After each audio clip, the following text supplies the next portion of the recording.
На первый взгляд посетителя это вполне чистое и комфортное кафе. Однако сотрудники Роспотребнадзора сходу выявляют нарушения. При входе нет памятки, отсутствуют маски, антисептики, журнал уборки с дезинфицирующими средствами не представлен.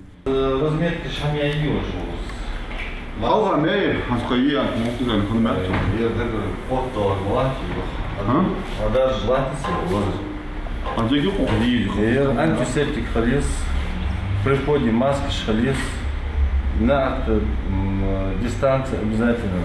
Роспотребнадзор берет данные владельца, чтобы держать ситуацию на контроле. Следующей точкой стал продуктовый магазин. Помимо отсутствия масок, антисептиков и социальных разметок, специалистов неприятно удивило нарушение хранения продуктов, полное несоблюдение товарного соседства. Этот магазин управления Роспотребнадзора тоже внесли в так называемый черный список. То есть там, видите, хлеб плюс куча продуктов, макароны отдельно, вот на деревянных полках. В закрытом виде. Но ни в коем случае не так вот в ящиках на полу. И вода стоит на полу, видите. Все должно быть на поддонах, либо на полках. Вот здесь тоже вода на полу. А масочный режим еще не отменили. Это самая частая фраза, которую слышат сотрудники Роспотребнадзора, когда просят граждан надеть маску. Такие профилактические рейды они проводят ежедневно и отмечают, что некоторые все же исправляют ситуацию, как, например, здесь, в МФЦ. На посетителях маски, антисептики и памятки у каждого окна. Также они уменьшили количество заявителей, чтобы было легче держать соцдистанцию. Определенный период времени, когда заявителей больше, когда заявителей меньше. И вот в тот период времени, когда заявителей становится гораздо больше, мы стали привлекать иных специалистов, с других отделов менее загруженных, для обслуживания. Таким образом мы разгружаем многофункциональный центр. В дальнейшем планируем еще увеличить количество окон для обслуживания населения. Носить маску нет необходимости лишь на улице, напоминает Роспотребнадзор, если у человека есть возможность держать соцдистанцию. Пользоваться средствами защиты нужно в автотранспорте, аптеке и в других общественных местах. Рейды проходят не только в Назрани, но и по всему региону. К сожалению, мы видим, в большинстве случаев люди расслабились, не соблюдают масочный режим. Просим, у людей, граждан, что по России и в нашей республике ситуация остается с заболеваемостью ковид очень сложной, напряженной. В объектах у нас игнорируются эти меры предосторожности.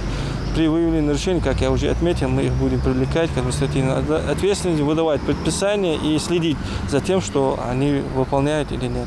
Число заболевших коронавирусом растет в центральном регионе страны. Врачи вовсю ведут борьбу с новыми штаммами, приносить которые гораздо сложнее. Чтобы избежать последствий коронавируса и его распространения на территории региона, председатель правительства Ингушетии Владимир Сластенин настоятельно рекомендует пройти вакцинацию. Эта болезнь не щадит никого, но наши врачи уже научились эту болезнь лечить. Поэтому я обращаюсь к вам, чтобы вы не болели этой болезнью. Вы знаете, что глава республики Калиматов Махмуд Али Макшарипович подписал указ о продлении масочного режима в нашей республике.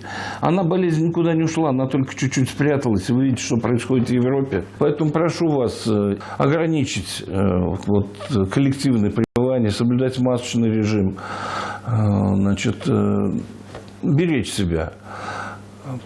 И призываю всех сделать прививки. Они сегодня есть, вы видели, привился президент нашей страны Путин Владимир Владимирович. В других странах и в других городах люди в очередь стоят за прививками. Мы на сегодняшний день призываем вас прийти. У нас достаточно материалов прививочных, у нас действует 30 пунктов по прививкам. Поэтому не надо ждать, когда болезнь вас застигнет. Надо сделать упреждающий удар, прийти и провакцинироваться. Еще раз прошу вас, не только для себя, но и за ваших старших родителей, за детей. Надо беречь всех своих родственников и совершить это. Ничего сложного здесь нет. Найдите время. Приходите на наши пункты прививочные. Хава Газикова, Магомед Дидиков. Новости 24.